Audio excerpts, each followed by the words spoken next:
So good day mga calls. So a day in my life in Japan. So may sasagutin na naman po tayo dito na comment.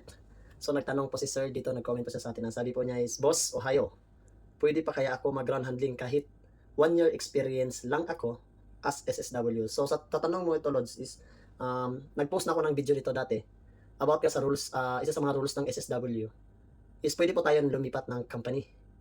So kung nakapirma ka na ng kontrata sa extension mo, mas maigi paabutin mo muna siya ng 6 months. Kasi nakakahiya naman eh. Kasi nagpirma ka nga naman, kasi 1 year ka na dito, experience, ibig sabihin, nakapirma ka na ng bagong kontrata, na mag-extend ka naman ng another 1 year or depende sa kontrata mo.